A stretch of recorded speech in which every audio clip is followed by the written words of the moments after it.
Brought to you almost live from the Dude in the Basement Studios. Why? Because that's where the good stuff is. It's Sips, Suds, and Smokes with your smoking hosts, the good old boys.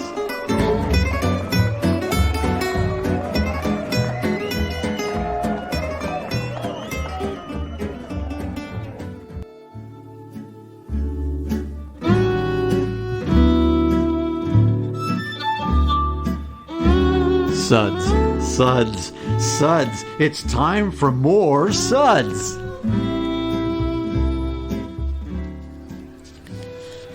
Welcome, everyone, to another Suds segment. I'm one of your hosts, good old Gal Julieanna, and joining me today at the table is good old boy Sean. Hello, hello. And good old boy Dave. Hello, hello, hello. Ooh. Wow. Just a little bit better than Sean. Oh, of course. Of course. But we all knew that. Uno mas hola. Wow. Well, recently we started a new series, and we call it Beer Club.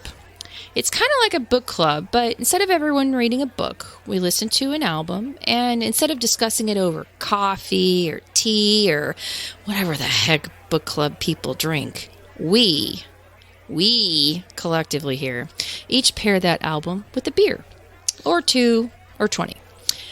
Then we drink the beer. Oh, and then we talk about our feelings and stuff.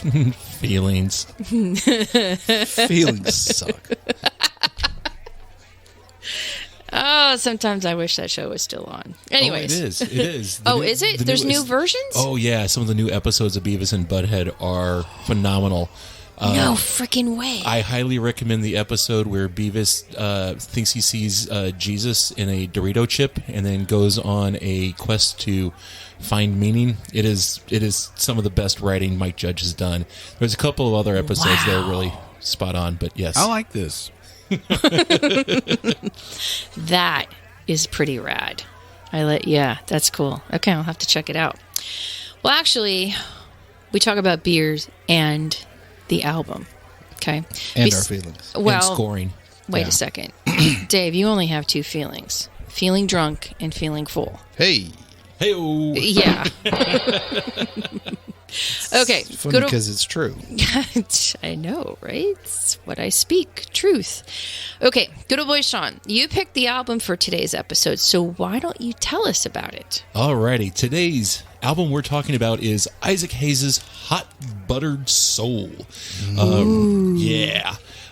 This is where to start with this album. Just so many platitudes, and I think it's always a good sign for an album when it's sampled prodigiously by the hip-hop community. And that's fair. And also, Sure. I believe Portishead has sampled it as well. So, oh, God, yeah. yeah. So this album, I was definitely familiar with it before I ever received my first copy of it, which I probably picked up sometime after 2005, maybe 2007, 2008. And, Okay. put it on and just had my mind blown. Yeah. So this was released, I think, in what, 69? Yeah, 1969. And so the backstory is Isaac Hayes was part of Stax Records. Had written with David Porter many classic songs like "Hold On, I'm Coming," and played was either played piano or organ on a lot of Stax albums. Yeah. And but no, Stax found themselves in a very precarious position in that the deal that they made with Atlantic Records screwed them. And as a result, you don't say. Yeah, Those Erdigans. yeah, Ahmet Ertegun made a pretty bad deal with Stax, and obviously Atlantic came out on the winning side of that. So Stax had a problem on their hand. They had no catalog, and they had all this artists. So they called all their artists into the studios and said, "We need you to make some music and make it quick." No pressure whatsoever. Nothing like pushing that creativeness. Yeah. So unlike a lot of the work that Isaac Hayes did, this was actually recorded in Ardent Studios, which is also in Memphis. and Legendary Studio, Big Star recorded all of their great music at Ardent. So the producer is listed as Albel Marvell Thomas, who I was surprised to learn is Rufus Thomas, the Crown Prince of Dance's son. No way! Yeah, that blew my mind. And Alan Jones. And then the backstory is that this is actually Isaac's second solo album, and the first one, introducing Isaac Hayes, did not go over that well. And Isaac said, "Oh, if Al, if you want me to do this album, I have to have complete creative control, complete freedom on this." Sure. Al said, "Sure, go have for at it." So what that complete creative freedom brought us was a 4-track album. Again, this is a record company that needs to make money, and Isaac is taking a huge gamble in the best possible way. Talk about a payoff, right? This has worked out so well. So two of the singles were Walk On By and By the Time I Get to Phoenix. The other thing that's really interesting about Isaac Hayes is his love for some of the people that were making popular music at the time. And I'm trying to find Burt Bacharach and Hal David. Lots of classic songs written by those two, and Isaac Hayes was a huge fan. And then Jimmy Webb wrote By the Time I Get to Phoenix. That is an 18-minute, 42-second tour de force. Yeah. And then also on there is One Woman, and then the other track say on it, there, dude. Say it, dude. Hyperbolic Syllabistic Sesquidalianistic. Yeah. And the best part of that song is that Isaac has the backup singers sing that part. He never says it himself. But they do a fine job. They do a great job. So it was released in June of '69, peaked at number 1 on the top of the R&B chart, and at number 8 on the Billboard 200. Contemporary and retrospective looks at this album have all been very favorable reviews. Like I said, the hip hop community has gone to this album a number of times to sample, and you're doing something right when it catches the ears of the hip hop community. It was a huge gamble. Lots of strings, lots of I wouldn't say free jazz, but there's definitely moments where just people are just making noise, and it's beautiful. This has been an album that's been in constant rotation for me ever since I received it, and I've definitely turned a number of friends onto it over time as well. Very cool. No, it's a very solid album. Very cool. Okay, good old boy Dave, why don't you do the Suds ratings, and then we'll get going. All right. We'll be discussing and rating these beers and album with these Suds ratings and our signature belching sounds. Here are those ratings now. 1, that sucks. Give me anything but a bud. 2, was that a belch? 3, what a relief. 4, a body should really not make that sound. And 5, listen to that hang time. Give me another.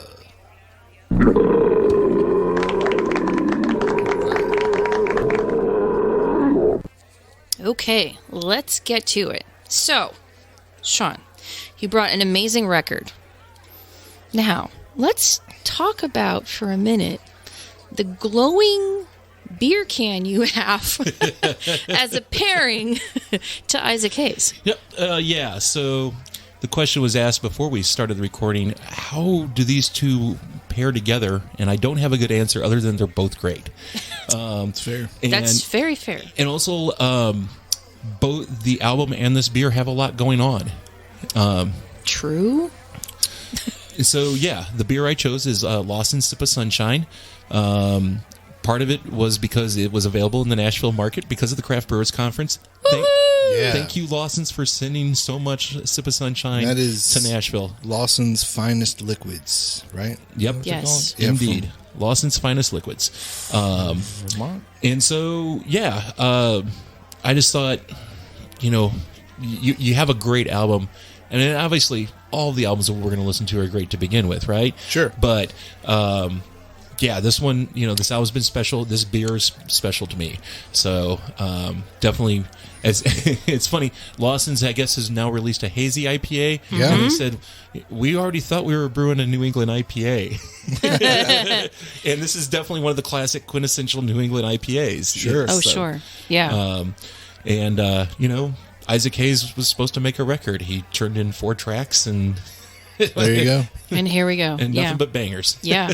No, true. And I think it's safe to say that Sip of Sunshine is a banger. Right? It's an American classic at this point. Yeah. Good old boy Dave, what do you think of this beer? Oh man, I mean, you even whether you brought an album or not, like you walk in with a 4-pack of Sips of Sunshine, and it's like you're instantly welcome.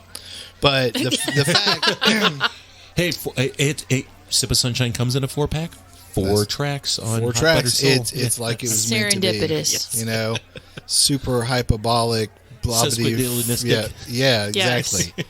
Yeah, if you can say that and sip on your Sip of Sunshine, life's good. Okay, so we know that you think the beer is good. What do you think of this pairing with the record? Well, this isn't the direction I would have gone, but I get Sean's reasoning. The album is solid. I tell you, the album is, except for super hyper thing, it's a pretty sad album because it's all about either somebody got cheated on, or cheated on somebody, or they cheated on each other, or they left and came back and left again, and all this. It's a soul version of a country record. Yes, yes, it is. Sure. Well, there's a lot of parallels between country and soul, but I think this is definitely, a beer that you can enjoy with anything. And I think it's an album that you really sink into. I've loved Isaac Hayes for a long time, like Shaft and, the work he did with South Park, of course, and everything. And I think that's probably where a lot of people today probably know him from, the chef from South Park, which is kind of crazy to people of a certain age. You're like, that's how Isaac Hayes, but as long as you know him, Sure. Yeah.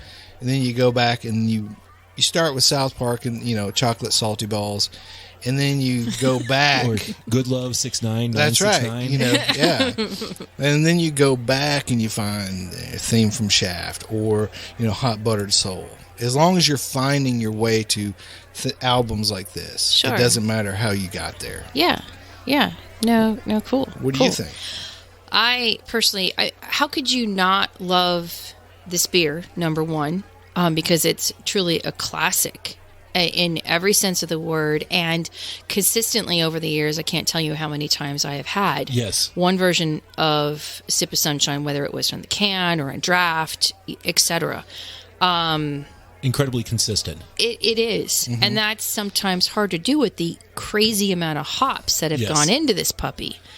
But it is the volume of this that they are making, it's it's ridiculous. Yeah. No, it is. It's freaking crazy is what it is. But it's perfection. And it's everything that you want, and it delivers every time. Yes. You know what I mean? Mm-hmm. And so, although it took me a minute to wrap around my head why you would want to pair something like this with Isaac Hayes, I mean, it all starts to. It kind of makes sense. Yeah, and I could totally wrap my head around that. I like this. Yeah. Okay. Well, see, and if Mike approves, then it's gotta be good, right? Well, what would we rate the Sip of Sunshine? Okay. I know this is tough, folks, but we are going to rate this a 5. If I had more fingers, we'd rate it a 10. But, okay. Well, we will be back with some more Hot Buttered Soul and beer in just a minute. It's not just the destination, but baby, the whole elation riding down this lover's avenue. As slow as the willow blows, or as fast as the whirlwind grows, we glide beneath the stars in cobalt blue. Look to the left, to the right, keep your eyes on the road, my darling, wondering if we're only passing rise and brew. Open roads and open windows, my hand is yours forever, sweet love. Our eyes ahead on these back roads with a view.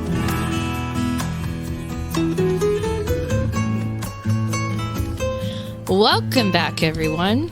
So on today's episode, Good Old Boy Sean has brought the record of the day, and that is Hot Buttered Soul. Hot Buttered Soul. He even makes it sound really, really good. He could be a DJ, back in the day. You know what? He On might have Soul been a Station. DJ. Yeah, Maybe it was. Yeah, exactly. Okay, well, with that record, he brought Sip of Sunshine, which we just rated prior to the break. From Lawson's Finest. Yes, from Lawson's Finest in Vermont. And now, good old boy Dave, what beer did you bring to the party? So I brought Hawaiian Honey Helles Bock from Edmund's Oast Brewing in Charleston, South Carolina. And they actually brewed it in collaboration with Garagiste Meadery in Tampa, Florida. So we've talked a little bit about Garagiste. I guess I'm saying it right now. I don't know. Before on the show, but we've 100% talked about Edmund's Oast a lot. In fact, it was one of the best flights of beer. Like, I think almost every beer was a 5. Sure. When we did an Edmund's Oast takeover. And the thing about Hot Buttered Soul to me was, like I was saying earlier, like a lot of it's about cheating and getting cheated on, and like what's the one about Arizona? By the time I get to Phoenix. Yeah, by the time I get to Phoenix, I was like, daggum, man, guy came back 7 times. You know, Yeah. I was like, dude. And then, like, he's crying, he's trying to drive, and he's crying. And I'm just like, dude, is he going to crash his car while he's driving? Like, you get invested in these songs because the songs are pretty long, but they tell a story. Well, and part of that too is it's one of the first times Isaac does what's known as Ike's rap, where he just talks and talks and talks, and the whole point on this was, I'm going to tell you why these lyrics, are hit so hard, and and this is the feeling that I'm getting from this, and I'm about to deliver. And it's like, basically, women are trashy, and like, they always use you. No, I'm just kidding. But that one chick was pretty trashy in the song. But the thing about it is like, when you hear stuff like that, a lot of times, like, that's drinking music to me. Yeah. And like, well, it was a huge hit for Glenn Campbell, right? Yeah. Absolutely. And then again, that's what I love about Isaac Hayes, is he's got this ear for pop music. Well, like Walk On By was a hit for Dionne Warwick, right? Yes. Yeah.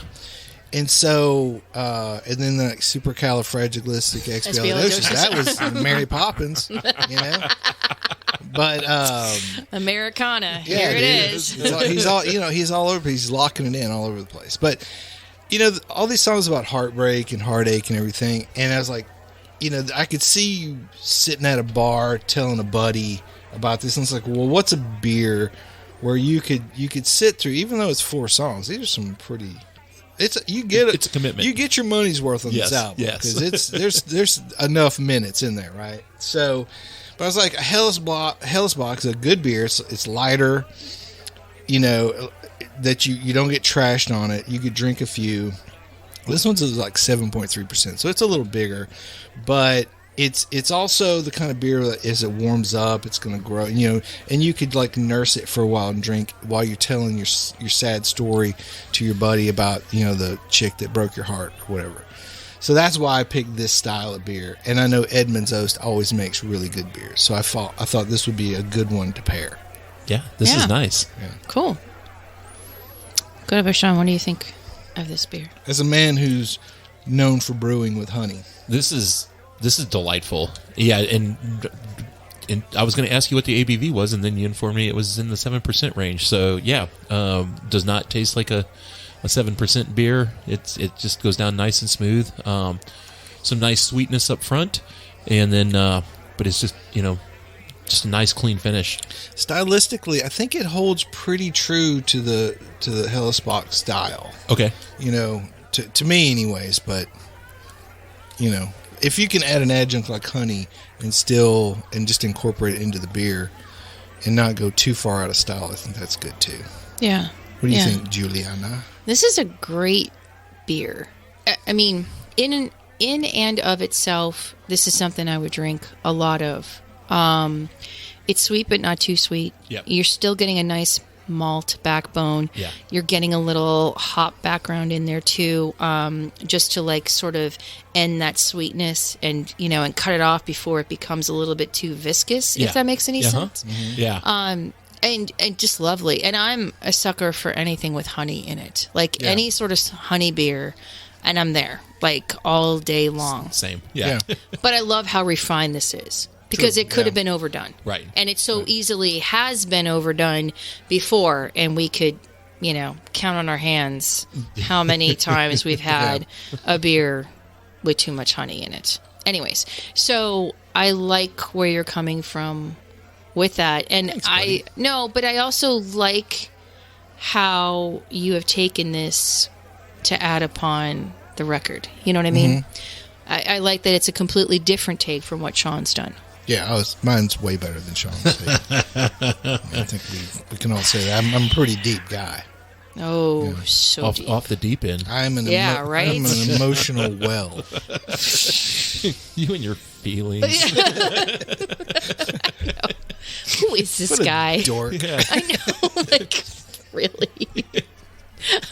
And I like how even as this has been sitting, you know, we're drinking out of these little plastic cups because we're high class. Oh, it's so classy, yes. But like, even as it's kind of warmed up, the honey's coming out. Yeah. Even more. But to your point, Julian, it's still balanced and nice. Yeah, it is. It's very tasty. It's very tempting. But I like how Edmund's Oast is showcasing, you know, who makes a good Bock? Like, and who's going to have a good Bock? Obviously, Edmund's Oast is going to have a good Bock, but a Bock isn't something that every brewery is going to go out and tackle, you know? Well, and a Helles Bock at that, too. Yeah. Fair. So, And do it well. Yeah, and this is, I mean, in this time of year, as we're getting into summer, this is just a perfect time, a perfect release, and I like the twist on this record. Yeah. With that. Yeah. Very cool.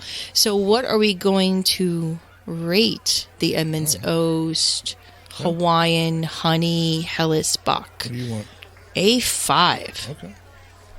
Nothing but bangers. Nothing but bangers.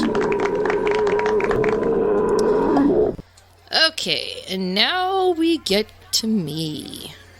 What is right? What is Julie thinking here? Okay, so what I brought pee. Wow. Is that what you're thinking? No, Oh. that's not what I was thinking. But thank you. So I went local.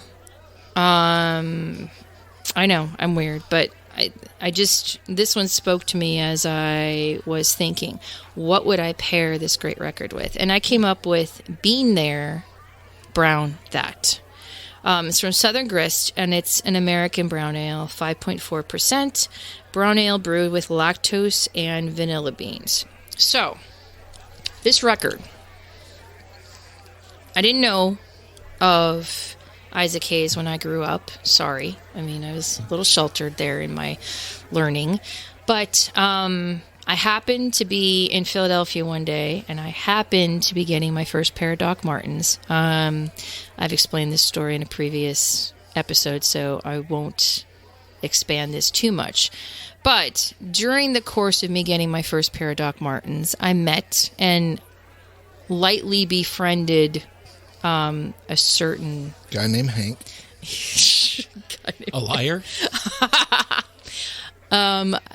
Henry Rollins. Liar. Yes, exactly. Well, this was before I am a liar. before that song came out. He was still heavily involved in Black Flag at the time, which, yeah, I'm old. Anyways, I had been a fan of Black Flag, and I'm sure there was times in all of our lives, and even you listeners out here, where you go into this rebellic sort of, you know, punky, funky phase. I've never rebelled. And I was in a punky, funky phase at one point in my life, and I just When do you think you're going to come out of it? never. And I really was sort of enraptured about punk musicians because, I mean, they said what was on their mind. There was no fluffy bunnies or duckies, no bless your heart of the South. It was just there in your face, and they were going to tell you about it. Rock and roll. Exactly. Wow. Exactly. Nice. That was so punk. Right. Okay. Well, in the conversation that I was having with Mr. Rollins at the time, we talked a lot about musical influences. And so I asked him, and again, folks, this is before the internet, so it's not like the only thing that I knew about Henry Rollins and Black Flag was what I was listening to, or if I happened to see an article or something like that in like Rolling Stone, okay? Because this is Neanderthal times. So I asked him musical influences, and he told me Isaac Hayes, and I'm like, had this dumbfounded look on my face. So, next door to the store that I got my Doc Marten shoes, we went to Tower Records. Oh, nice. And he pointed out the record to me. Yeah. And he's like, you are going to get this. You are going to take this home. You are going to listen to this. Yep. Which like album? a teacher. Black Moses or Black Moses. Nice. Black Moses. Yes. Okay. So that was my first introduction. Well, then, of course, and that was a great record. Yes. But so then I got to this record. And when I first saw it, I'm like, 4 songs? What the crap is this? It's like an EP. Right. Yeah, yeah. You know, but as I went to the checkout, the guy behind the counter who was a bit older than me, he's like, what do you know of Isaac Hayes? I said, I'm learning. And he was like, okay. It's Black Moses, Jack. Right? So anyways, there's that. So I became a fan. And this record is just, I mean, it stands the test of time. And I could see why Henry Rollins would appreciate Isaac because they both do the same thing. They speak A lot about of spoken word kind of stuff. exactly, Yes. Yeah. exactly. Yeah. And this record is like so perfect and so groundbreaking in that sense. Yeah. You know? So anyways, I wanted to pair this with something that was kind of smooth and kind of cool. Yeah. And so that's why I went with this She beer. married me. Oh, yeah. And there's that. Yes. What do you think about this beer, Sean? Definitely up front with the vanilla. Yeah. You know, the lactose definitely gives it some body. You know, it's really overwhelming on the vanilla. A little bit. Yeah. Okay. So I didn't try this before today, you know, so I will qualify that. I was hoping that it would be a little bit more roastier than what it was, Yeah. but Well, with a name like Bean there, like, if you just go by the name of the beer Yeah. and not the style, you would think, because it smells roastier than it tastes. yeah. Yeah. You know, and that's why I thought it, when you Yeah, didn't the- list coffee, when you didn't list coffee in it, when you said the ingredients, I was like, oh, Yeah, no, you're right. The roastiness is definitely in the nose. Excuse me. But the minute you taste it, it's very vanilla. It's very And heavy normally vanilla. it's like you get the vanilla in the nose, and you know, Right. and it's, Yeah. Yeah. But the vanilla sneaks up on you. Yeah. However, okay, so it might not have been a perfect execution on my part of what It's a great idea. was intending. the However, concept was solid. sure. Yes. But for this beer, what I like is that it's the reverse of any other brown ale that I've ever had that might have had vanilla in it. Okay. Because most of the time you get the vanilla at the end, right? You get the roastiness up front, the vanilla at the end, and the vanilla is sort of like clinging at the end. But with this one, I'm getting the vanilla up front and I'm getting the roast on the end, which I actually like. Yeah. No, 100%. Yeah. I get that. Okay. It's a tasty beer. It just, yeah, I just want a little more roastiness in the taste than the vanilla. That's Yeah. fair. That's Yeah, fair. It's kind of sweet. But Okay, that's fair. it's actually, it was dessert for this show. Yeah, So. yeah. So we will rate the Bean There Brown That a 4. Okay. Okay. And I think this was a great episode. Dude, I great had album. a lot of fun. Great and a beer. great album. Yes. So people, go out and listen to some Isaac Hayes and some Hot Buttered Soul if you haven't already. Sit down with a good beer and just kick back and relax and enjoy Yeah. hot buttered soul. Get a box of Yes. tissue. You're going to cry. Yeah. All right. Well, good old boy Sean, thanks for being here. Glad to be here and happy to share this beer and this album. Good old boy Dave. Bye.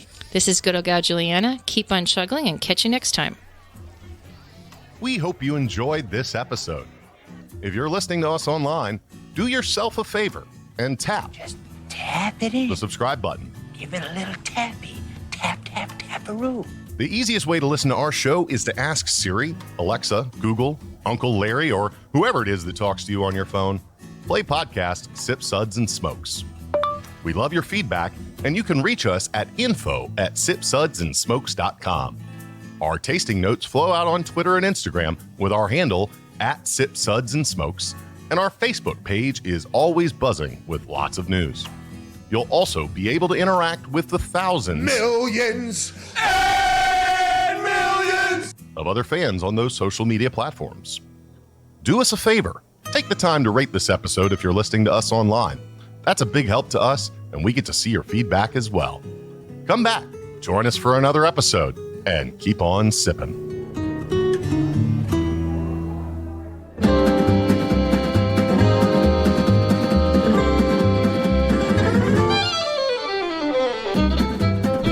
This has been a One Tan Hand production of Sip, Suds, and Smokes, a program devoted to the appreciation of some of the finer slices of life. From the Dude in the Basement Studios, your hosts, the Good Old Boys, will see y'all next time.